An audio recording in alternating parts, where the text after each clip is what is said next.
تو اس کے اوپر تھوڑی سی جو لائن ہے وہ آپ جرنیلوں تک رہ جاتے, آپ فیصلہ سازوں تک رہ جاتے, لیکن مولانا فضل الرحمان صاحب نے ٹارگٹ بہت غلط درجے کے آفیسرز کو کیا ہے. ذرا سنیے گا. بابا تیرے جوانوں نے پیٹی اسی لیے باندھی ہے, تنخواہ اسی کے لیے رہے ہیں کہ اس نے ملک کی سلامتی کے لیے لڑنا ہے.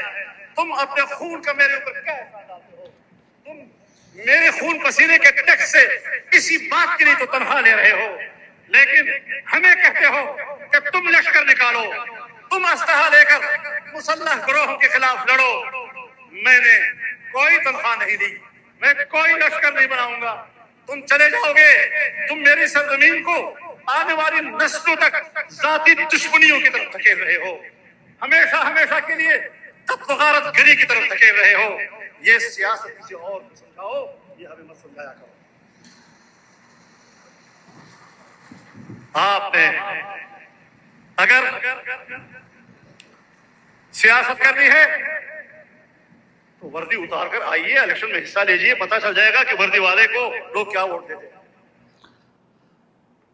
ایک بات ٹھیک ہے, فیر انف, یہاں تک میں مولانا سے کسی حد تک آپ متفق ہو سکتے ہیں کہ مولانا نے یہ جو کہا کہ آپ الیکشن لڑنا چاہتے ہیں, آپ سیاست کرنا چاہتے ہیں, آئیے وردی اتار کر آئیے, ویل اینڈ گڈ, فیر انف, ٹھیک ہے. سیاستدان ہیں, جرنیلوں پہ تقریر کر رہے ہیں تنقید, اسٹیبلشمنٹ پہ تنقید کر رہے ہیں, فیصلہ سازوں پہ تنقید کر رہے ہیں, فیر انف, سمجھ آتی ہے مجھے. ایک جملہ جو ہے مولانا کا, اس کے اوپر بسد احترام, مولانا کا احترام اپنی جگہ کے اوپر, 100 دفعہ احترام اپنی جگہ کے اوپر, اس کے اوپر مجھے پاکستانی ہوتے اعتراض ہے کہ تمہارے جوانوں نے وردی پہنی ہے, پیٹی باندھی ہے, پیسے لیتے ہیں, تنخواہ لیتے ہیں ملک کو محفوظ رکھنے کے لیے. یہ اس پہ مجھے اعتراض ہے. جو میرا جوان بارڈر کے اوپر شہید ہوتا ہے اس کے اوپر آپ نزلہ جرنیلوں کے فیصلوں کا نہیں مولانا گرا سکتے. اگر آپ کو کسی بڑے جرنیل سے, کسی فیصلہ ساز سے کوئی اختلاف ہے, ان کی پالیسیز سے اختلاف ہے, تو ان سے بائی نیم اختلاف کیجیے, اس لیول پہ رہ کے اختلاف کیجیے, میرے جوان کو ٹارگٹ مت کیجیے. میں آپ اس سے متفق ہو سکتے ہیں, آپ اس سے غیر متفق ہو سکتے ہیں, لیکن اس کے اوپر آ کے مولانا فضل الرحمان صاحب کو تھوڑا سا ہتھ ہلا رکھنا چاہیے تھا اور تھوڑا سا سوچ سمجھ کے چلنا چاہیے تھا. باقی مولانا فضل الرحمان صاحب کی ساری ریزرویشنز, اور اس کے اوپر ذرا سا بھی اگر کوئی سیریس آدمی ہے جو پاکستان کے حالات کو لے کر پین فیل کرتا ہے, تو ہم 110% شور کہ آج ان کو اس پہ درد محسوس ہو رہا ہوگا کہ جو حالات آزاد کشمیر کے ہیں, جو حالات آج خیبر پختونخوا کے ہیں, جو حالات آج بلوچستان کے ہیں, جو حالات آج گلگت بلتستان کے کچھ حلقوں کے ہیں, کہ وہاں پر بھی پروٹیسٹ ہوتے رہے ماضی کے اندر, ہم نے دیکھا ہے. تو یہ وہ تمام فیکٹرز ہیں کہ جو میرے فیصلہ سازوں کو, میں شہباز شریف صاحب سے کیا درخواست کروں, شہباز شریف صاحب کتنے مؤثر ہیں, کتنے بااثر ہیں, ان کا اندازہ آپ کو مولانا فضل الرحمان صاحب کی تقاریر سے لگ جاتا ہے. میاں نواز شریف صاحب کا تعلق, شہباز شریف صاحب کا تعلق مولانا فضل الرحمان صاحب سے بہت اچھا ہے. مولانا سے گفتگو بھی ہوتی رہی ہوگی, مولانا سے بیک اینڈ کے اوپر روابط بھی رہے ہوں گے. نہیں ڈیلیور کر سکی موجودہ رجیم, مولانا کو نہیں سیٹل کر سکی سم ہاؤ, تو اس کے بعد یہ تقاریر ہیں. اس کے اوپر بہت سارے لوگ یہ بحث بھی لیے بیٹھتے ہیں کہ مولانا فضل الرحمان صاحب جو ہیں وہ اپنے مفاد کا سوچ رہے ہوتے ہیں, وہ بلیک میل کر رہے ہوتے ہیں, وہ دھمکی دے رہے ہوتے ہیں, تو اپنے مفاد کے لیے. سیاستدان ہے یار, سیاستدان اسی طرح آپریٹ کرتے ہیں. بٹ جو مولانا فضل الرحمان صاحب نے پوائنٹس خیبر پختونخوا, بلوچستان اور آزاد کشمیر اور یہ تمام پوائنٹس جو ٹیک اپ کیے ہیں وہاں کے حالات کے, کیا وہ انجسٹیفائڈ ہیں؟ کیا وہاں کے حالات بہت اچھے ہیں اور مولانا جھوٹ بول رہے ہیں؟ نہیں بھائی, وہ مولانا جو چیزوں کی نشاندہی کر رہے ہیں وہ فیکٹس ہیں, وہ ہو رہے ہیں, اور اس کے اوپر حکومت پاکستان کو ہاتھ ایک دفعہ ہلا کر کے, سوچ کے, بیٹھ کر, سوچ بچار کر کے فیصلے لینے کی ضرورت ہے. اگلے ٹاپک کی جانب بڑھتے ہیں. اگلا ٹاپک بھی بہت اہم ہے. اگلا ٹاپک ہے جناب علیمہ خانم صاحبہ کی اسٹریٹ موومنٹ میں انٹری. یہ ذمہ داری ہمارے نوجوان چیف منسٹر خیبر پختونخوا سے جناب سہیل آفریدی صاحب کی عمران خان صاحب نے لگائی تھی. وہ کس حد تک ڈیلیور کر سکے وہ آپ کو بھی پتہ ہے, وہ مجھے بھی پتہ ہے.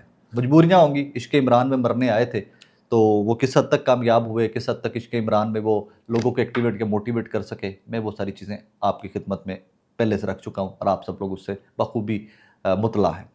اب کہانی ایسے بڑھتی ہے کہ کل علیمہ خانم صاحبہ 5 اگست کے احتجاج کے لیے لوگوں کو موٹیویٹ کرنے خیبر پختونخوا کے ڈفرینٹ علاقوں میں گزرتی ہیں, وہاں جاتی ہیں, خطاب کرتی ہیں, اور بے تحاشا لوگ ان کو ویلکم کرتے ہیں.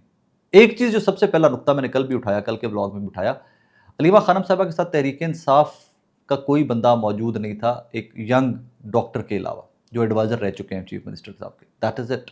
اس کے علاوہ کوئی بندہ چیف منسٹر نہیں تھا. شاہد خٹک نہیں تھے, جنید اکبر نہیں تھے, بیرسٹر گوہر نہیں تھے, محمود چکزئی نہیں تھے, علامہ راجہ ناصر عباس نہیں تھے, کوئی بندہ نہیں تھی. ہن اتنے آ کے سب تو انٹرسٹنگ کہانی کی تو شروع ہوتی ہے کہ جب علیمہ خانم صاحبہ یہ پوائنٹ ٹیک اپ کرتی ہیں کہ 5 اگست کا احتجاج تحریک انصاف کی جانب سے 1 دن کی کال ہے, اور میں اس کو مسترد کرتی ہوں. یہ 1 دن کا احتجاج نہیں ہونا چاہیے, یہ تب تک احتجاج ہونا چاہیے جب تک عمران خان صاحب کی قید تنہائی ختم نہیں ہوتی, جب تک عمران خان صاحب کے علاج کی ایشورنس نہیں کروائی جاتی اور ان کا علاج آغاز نہیں کیا جاتا. یہ تحریک انصاف کے لیے علیمہ خانم صاحبہ نے ایک اور چنوتی دے دی ہے، یا تحریک انصاف کے لیے ایک اور بڑا ٹاسک دے دیا ہے کہ جو وہ ڈیلیور نہیں کر سکیں گے. I'm sorry to disappoint you guys، لیکن Tehreek Insaf as a political party یا موجودہ دستیاب لیڈرشپ بیرسٹر گوہر صاحب اور یہ تمام لوگوں کی لیڈرشپ، اسد کیسر صاحب کی، یہ لوگ 5 اگست کے احتجاج کو پرولونگ بھی نہیں کر سکیں گے. سکت ہی نہیں ہے، پلے ہی ککھ نہیں ہے. یہ اسٹیبلشمنٹ نے اور حکومت نے ان کے پلے چھوڑے ہی کچھ نہیں ہے. اس کے اوپر حامد میر صاحب کا وہ فکرہ میں آپ کی خدمت میں گوش گزار کر کے آگے بڑھ جاؤں گا کہ حامد میر صاحب نے کہا تھا نا ابھی ریسنٹلی ایک شو کے اندر، انہوں نے کہا جی مجھے تو تحریک انصاف کی لیڈرشپ سے کوئی بات کرتے ہوئے جو راز و نیاز کی بات ہو، ڈر لگتا ہے کہ کہیں جا کر آگے اسٹیبلشمنٹ کو رپورٹ نہ ہو جائے، کیونکہ سب کے سب کمپرومائزڈ ہیں. اور پتہ نہیں کس کے بائی نیم وہ کس کی بات کر رہے تھے، لیکن ان کے سے ایک جملے نے تحریک انصاف کی ساری لیڈرشپ جو ہے اسی کو کنٹروورشل کر دیا ہوا ہے. اب یہ ساری سچویشن کے اندر علیمہ خانم صاحبہ کا بڑھتا وسر و رسوخ، اس کے اوپر ایک طرف موروثی سیاست کا ٹھپا لگا دیا گیا، ایک طرف یہ کہہ دیا گیا کہ جناب in days to come she will be very dangerous. موروثی سیاست کا بھی منجن کچھ لوگ بیچ رہے ہیں کہ جناب علیمہ خانم صاحبہ جو ہیں وہ ایونچولی پاکستان کی پالیٹکس کا جو ایک طریقہ کار ہے کہ ایونچولی فیملی ہی کو ان ہونا پڑتا ہے. تو اب وہ اس ایک اسپیسیفک کیس عمران خان صاحب والے کے اندر جا کے سمجھ آتی ہے کہ پاکستان کے اندر فیملیز ہی بوجھ اٹھا سکتی ہیں اپنوں کا. پولیٹیکل پارٹیز یا بیرسٹر گوہر سے لے کے نیچے تک اور محمود خان چکدی سے لے کر نیچے تک عمران خان کے قد کاٹ کے سیاستدانوں کا، ان کی پالیسیز کا، ان کے بیانیے کا یہ بوجھ اٹھا ہی نہیں سکتے. صرف خاندان ہی ہوتا ہے کہ جس کو اپنے بھائی سے، بہن سے، ماں سے، باپ سے اس حد تک پیار ہوتا ہے کہ وہ لڑ مرنے کے لیے تیار ہوتے ہیں، ورنہ اور بندہ آتے کوئی لڑن مرن تیار نہیں جی ہوندا. یہ سرکاری گڈیاں، پروٹوکول، ششکے سارے نال داٹ. ایک اور جملہ میں ابھی جب اس بلاگ کی تیاری کر رہا تھا تو میرے ذہن میں ایک آیا جملہ، یار ہم وہ سادے سے لوگ ہیں آج بھی کہ ہم کسی کے گھر سے پانی کا گلاس پی لینا تو باقی ساری زندگی اس کے آگے آنکھیں نیچی رہتی ہیں کہ بھائی جان اس بندے نے ہمیں پانی پلایا تھا، ہم نے اس کے گھر میں پانی کا گلاس پیا ہوا تھا.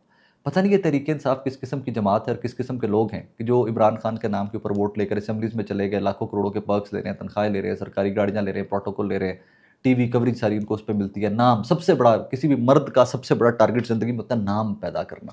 میرے مرنے سے پہلے میں کچھ بن کے مروں. آپ کو عمران خان کے نام نے سب کو پہچان دے دی، نام دے دیا. پھر بھی وہ بارے پتہ نہیں سوچتے کہ نہیں سوچتے. پھر بھی ان کی نظریں پتہ نہیں عمران خان کے نام کے اوپر جب وہ قید میں ہیں تو جھکتی ہیں کہ نہیں جھکتی، مجھے نہیں پتہ.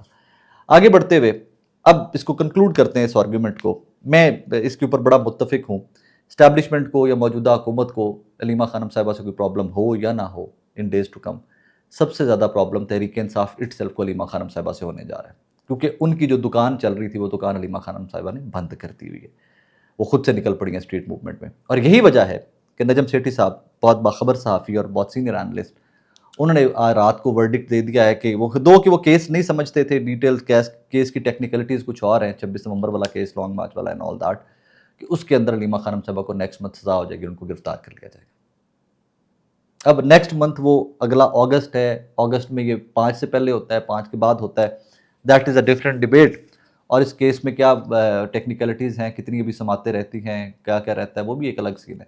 لیکن بظاہر یہ جوڈیشل سسٹم کے اوپر بہت سارے کویسچنز آ جاتے ہیں، کویسچن مارک آ جاتا ہے کہ جب آپ اور میں بیٹھے بیٹھے اسٹیٹمنٹ دے دیتے ہیں کہ نا فلانا گرفتار ہو جائے گا، فلانے کیس ویلنا تو گرفتار ہو جائے گا. مطلب یہ میں نے بھی کہا کہ اگر علیمہ خانم صاحبہ یوں ہی رہتی ہیں، انکنٹرولبل ہو جاتی ہیں اسٹیبلشمنٹ، حکومت اور تحریک انصاف سے، تو دین شیل بی اریسٹڈ. میں نے یہ نہیں کہا کہ فلاں کیس میں فلاں مہینے کے اندر وہ اریسٹ ہو جائیں گے، اس کا مجھے پتہ نہیں ہے. اور اگر کسی کو پتہ ہے اور کوئی اس پہ سوال اٹھاتا ہے تو پھر یہ سوال ڈائریکٹلی میرے جوڈیشل سسٹم کو آنسر کرنے چاہیے کہ میرا جوڈیشل سسٹم کتنا ایکسپوزڈ ہے، کہ ان کی ہر موو، ان کی ہر چیز جو ہے وہ پہلے سے لوگوں کو پتہ ہوتی ہے کہ this is what's going to happen. Anyways, اس دعا کے ساتھ اجازت دیجیے کہ یہ ملک آپ کا اور میرا ہے، ہم سب نے اس میں رہنا ہے. یہ ملک ہے تو ہم ہیں. اس ملک کے پرابلمس ہم جب ہائی لائٹ کرتے ہیں، ہمیں کوئی کسی جرنیل سے، کسی سیاستدان سے، کسی جج سے، کسی بیوروکریٹ سے، کسی سیاستدان سے ہماری کوئی دشمنی نہیں ہے بھائی. ہم صرف آپ کی خدمت میں یہ پرابلمز رکھتے ہیں کہ یار ان کو سورٹ آؤٹ کر لو. یہ پرابلمس ہیں، ہو سکتا ہے کہ آپ ہم جو فیصلہ ساز ہیں، آپ ہم سب سے بہت اسمارٹ، لیکن ہمیں ذاتی طور کے اوپر لگتا ہے کہ یہ مسائل بہت بڑھتے جا رہے ہیں. ایونچولی آپ نے اور میں نے، ہم سب نے مل کر کو کنٹرول کرنا ہے، تبھی کہ ملک آگے چل سکے گا. اپنا بہت سارا خیال رکھیے گا ناظرین، دعا میں یاد رکھیے گا.